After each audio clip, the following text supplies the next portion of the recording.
Hello, मेरा नाम है तन्मय राठौड़ और आज मैं आपका स्वागत करता हूँ आपके प्यारे से चैनल टीएस स्टडी ट्रेजर में। और आज हम फिर से आपके लिए एक न्यू फ्रेश लेक्चर लेके आ चुके हैं।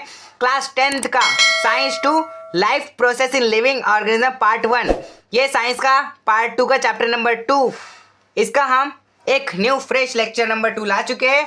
प्रीवियस ईयर है कि हमारे लेक्चर 1 में हमने इसके पहले के कॉन्सेप्ट करा रखे, यानी कि एनर्जी प्रोडक्शन कैसे होता है, ग्लाइकोलाइसिस क्या है, टीसीए साइकिल क्या है, ईटीसी साइकिल क्या है, ये आप अगर चाहे तो उस लेक्चर में जाके देख सकते हैं। और जो आपको देखिए, एनर्जी प्रोडक्शन के हमारे 3 मेन स्टेप होते हैं, ग्लाइकोलाइसिस, टीसीए, ईटीसी साइकिल। ये 3 स्टेप में हमारे शरीर में एनर्जी की उत्पत्ति होती है, प्रोडक्शन होता है एनर्जी। जैसे कि हमें पता ही है, हम डेली जो काम करते हैं उसके लिए हमें एनर्जी की नीड होती है। वो एनर्जी की नीड हम इन स्टेप्स से पूरा करते हैं।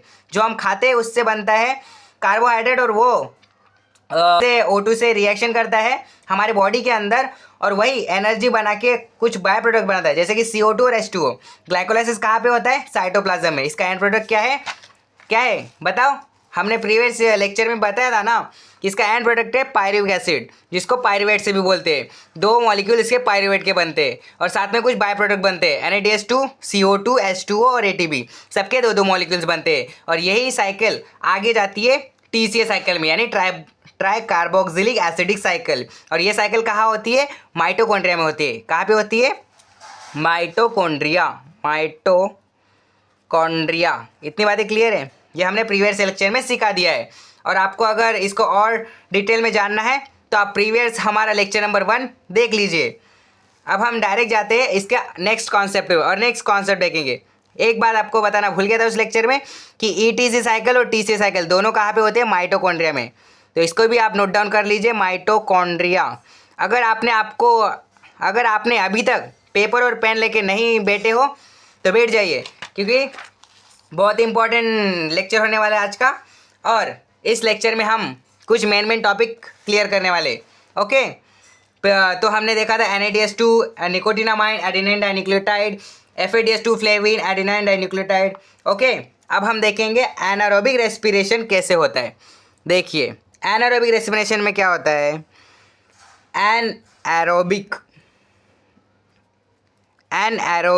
रेस्पिरेशन। एनारोबिक रेस्पिरेशन, इसका मतलब होता है अब्सेंस ऑफ O2, मतलब absence of O2।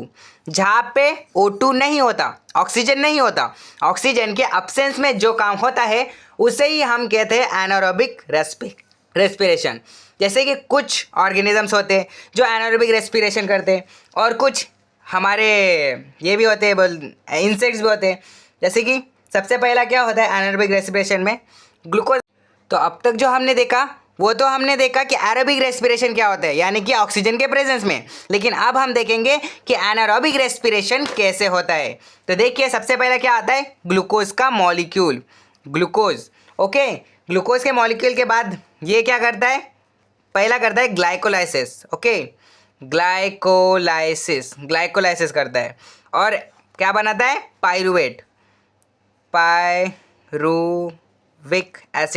Pyruvic acid का फॉर्मेशन करता है। Okay, pyruvic acid.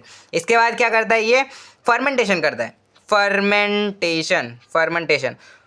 फर्मेंटेशन आपको पता ही होगा कि घर में हमारी मम्मी भी तो फर्मेंटेशन करती है ना। फर्मेंटेशन जैसे कि हम घर पे दूध लाते हैं और दूध लाने के बाद उसका फर्मेंटेशन करके उसको दही बना देते हैं, ये भी एक फर्मेंटेशन है।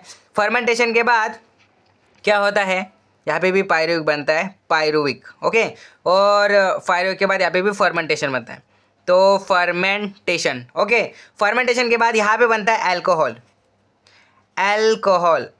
बनता है, और यहाँ पे बनता है लैक्टिक एसिड। ओके, यहाँ पे बनता है लैक्टिक एसिड, यहाँ पे अल्कोहल और लैक्टिक एसिड। यहाँ पे ये बनता है ईस्ट में तब्दील हो जाता है, और ये कुछ यूकारियोटिक्स और मसल सेल में। ओके, मसल सेल और यूकारियोटिक, यहाँ पे डिफरेंट प्रोडक्ट बन जाते हैं, जैसे कि विनेगर बन जाता है और कुछ वेरियस माइक्रोज बन जाते हैं। इतनी बातें क्लियर है? ये समझ में आ गया आपको? और एक बात बताऊं तो जो ज़्यादा हमारे में कार्बोहाइड्रेट चला जाता है हमारे शरीर के अंदर, तो वो कार्बोहाइड्रेट हमारा स्टोर रहता है लीवर और मसल्स में। कहाँ पे? CH4 ये कार्बोहाइड्रेट है और स्टोर कहाँ पे रहता है हमारे मसल्स, ओके, मसल्स और लीवर में, मसल्स और ये होता है लीवर में, कहाँ पे ये स्टोर हो जाता है। और स्टोर होने के बाद जब हमें उसकी नीड होती है, ज़रूरत होती है, तो ये ग्लूकोजेनेस फॉर्म करके वापस वो ब्रेक डाउन होके फिर हमें वो एनर्जी प्रोवाइड करता है। फिर हमें लगता है ना कि अरे हमें तो आज व्रत है, उपवास है, पर भूखी क्यों नहीं लग रही है, क्योंकि वही जो स्टोर होता है ना वही ब्रेक डाउन होके फिर हमको एनर्जी प्रोवाइड करता रहता है। ओके, अब देखते हैं हम कि हमारा जो फैट है ना CH4 ये हमें एनर्जी कैसे देता है। तो ये सबसे पहला प्रोसेस में जाता है ग्लाइकोलाइसिस के प्रोसेस में जाता है ग्लाइकोलाइसिस, और ये ग्लाइकोलाइसिस का एंड प्रोडक्ट फिर जाता है क्रेब्स साइकिल में। मैं एक बात बता दूं, क्रेब्स साइकिल ये इसी को बोलते हैं, जैसे कि TCA try carboxylic acidic cycle, उसी को हम लोग क्रेब्स साइकिल भी बोलते हैं। TCA इस साइकिल को हम लोग क्रेब्स साइकिल भी बोलते हैं। ओके, और इसके बाद ये जाता है ETC साइकिल में, ETC साइकिल में एंटर करता है। ओके, और ETC साइकिल के बाद ये दो साइकिल से हमें मिलते हैं 38 मॉलिक्यूल ऑफ ATP। ओके, इतनी बातें क्लियर है। अब देखते हैं फैट कैसे बनता है। तो ये फैट पहले बदलता है फैटी एसिड में, फैटी एसिड, और फैटी एसिड फिर बदलता है एसिटाइल कोएंजाइम A में। तो एसिटाइल कोएंजाइम A में बदलता है और फिर ये कहाँ पे जाता है, क्रेब्स साइकिल में। ओके, क्रेब्स साइकिल में जाता है। कैसे जाता है, NADH2 बन के फिर ये एंटर कर सकता है। अब देखते हैं प्रोटीन से कैसे बनता है। तो प्रोटीन से बनने के लिए सबसे पहला प्रोटीन क्या करता है, प्रोटीन हमारा कन्वर्ट होता है किस में कन्वर्ट होता है, अमाइनो एसिड में कन्वर्ट होता है प्रोटीन। उसके बाद ये किस में होता है, एसिटाइल कोएंजाइम A में बदलता है, और ये फिर NADH2 बन के वापस वही चेन को फॉलो करता है। ओके, जब देखो हम CH4 से लेते हैं तो उसी को तो एनर्जी फॉर्मेशन बोलेंगे, पर जब CH4 यानी कि कार्बोहाइड्रेट से ना मिलकर हमें एनर्जी किससे मिल रही है, हमें एनर्जी प्रोटीन और लिपिड से मिल रही है, तो हम इसी को बोलते हैं ग्लूकोजीनियोसिस। क्या बोलते हैं,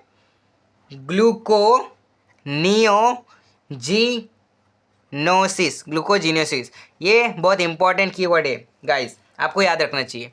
अब हम देखेंगे कि विटामिन्स क्या रहते हैं और उसके टाइप्स क्या है, एंड देयर टाइप्स। ओके, अब देखिए विटामिन कौन से हैं, A, B, C, D, E and K। इतना तो आपको भी पता है कि विटामिन के 6 टाइप्स होते हैं, बराबर 6 टाइप्स होते हैं। अब इसमें से आपको इतना याद रखना है कि ये जो B और C है ना, ये है वाटर सॉल्युएबल। किसमें, वाटर सॉल्युएबल है, और बाकी के जितने भी हमारे बचते हैं ना वो सब क्या है, फैट सॉल्युएबल।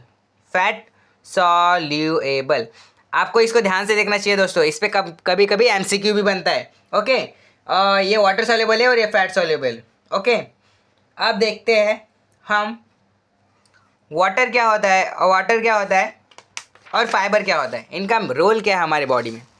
तो देखें वाटर एंड फाइबर देखते हैं। तो हम पहले देखते हैं फाइबर क्या होता है। ओके, फाइबर देखेंगे तो फाइबर एक ऐसी चीज़ है जो हम डाइजेस्ट नहीं कर सकते, डाइजेस्ट तो कर ही नहीं सकते उस फाइबर को, लेकिन फाइबर को डाइजेस्ट नहीं कर सकते, पर फाइबर हमें हेल्प करता है डाइजेशन करने में। जो हमारे डाइजेस्ट नहीं हो पाता फूड, उसी फूड को एक्सक्रीशन करने में फाइबर हमारी हेल्प करता है। और फाइबर का सोर्स क्या है, कहाँ से मिलता है हमें फाइबर, तो लीफी वेजिटेबल से मिलता है हमें। और कहाँ से मिलता है, सीरियल से मिलता है। सीरियल्स बोले तो हमारे दाल वगैरह करधाने ये सब, इसको सीरियल्स बोलते हैं, सीरियल से मिलता है। और कहाँ से मिलता है, फ्रूट से मिलता है। ओके, ये सब तो हो गए सोर्स, और ये इनसे हमें फाइबर्स मिलता है, और फाइबर्स हमें डाइजेशन में हेल्प करता है। इतनी बातें क्लियर है। अब हम देखते हैं वाटर का क्या रोल है।